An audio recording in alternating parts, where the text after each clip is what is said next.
Hugh O'Donnell is the chief executive of Kentz, a company with almost 90 years' experience in construction and engineering and an annual turnover of €750 million.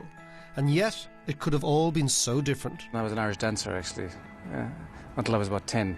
And then my mother said, you should not leave that. It was a career-limiting choice when I left the Irish dancing and took up engineering instead.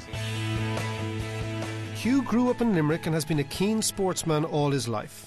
He studied mechanical engineering in college, and he now heads up a company that, in his own words, designs and builds things that find and dig up oil in some of the remotest parts of the world. Well, Kentz today is 11,000 people in 23 countries. And it started here in Clonmel, and it's expanded and exported its way all over the world. We probably have in the order of about 2,000 people from Ireland working internationally, of the 11,000. I come here probably once a month, just for a day, come and meet the guys and the girls in the office. Hi guys. And I get to touch base with them and discuss with them their projects, what's happening in remote parts of the world, Middle East and Africa, Asia. So it's a great place to exchange stories about what's going on in the company. We're actually mobilising the guys through Singapore, and they're coming down into Surabaya Airport, and it's 3 hours inland in a town called Sipu, so in the direction of Jakarta. This is a rendering design of a 3,500 men state-of-the-art construction village for Chevron, Australia, for a new project in the Northwest Shelf. And this is the first major project of about $500 million that we've been awarded in conjunction with 2 partners that we have in Australia. This is the village to allow everyone to start work.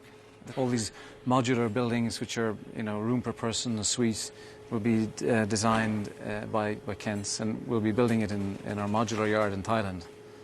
And then ship it to site and put it all together.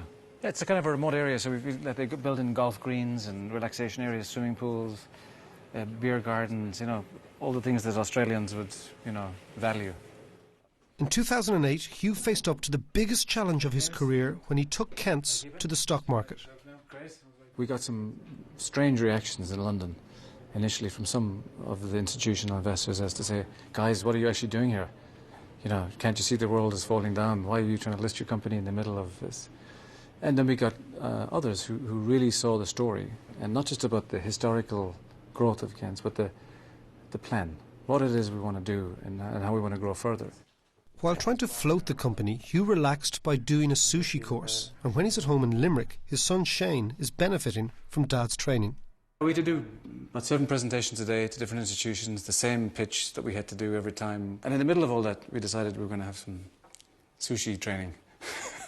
So when I come back to Ireland every time, I always make sushi because it's very relaxing for me. It was actually the weekend before we finished. So on that weekend, we went to the sushi course, and on Monday morning, things started to fall into place. So, some of the big investor names said they committed, we're coming on board, we're coming in at this price, and then the whole momentum flowed that week, and we got the deal done.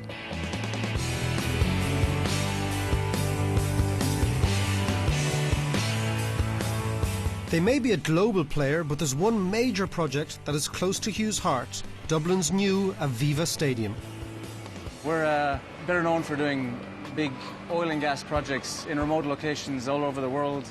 I mean, for us, this is significantly important to be doing a project of this magnitude and the scale and the complexity here in our home country of origin. And when we come here day one, when the grass is there, I think it's going to mean a lot for us. How are you doing? That's it. How are we looking for power on this? We're looking good. Kentz today is a company with almost $1.3 billion of backlog, which is what we have on orders. We have revenues in excess of $700 million per annum. We have profits in excess of $40 million per annum. We've grown quite nicely in the last number of years and hope to continue to do that in the future.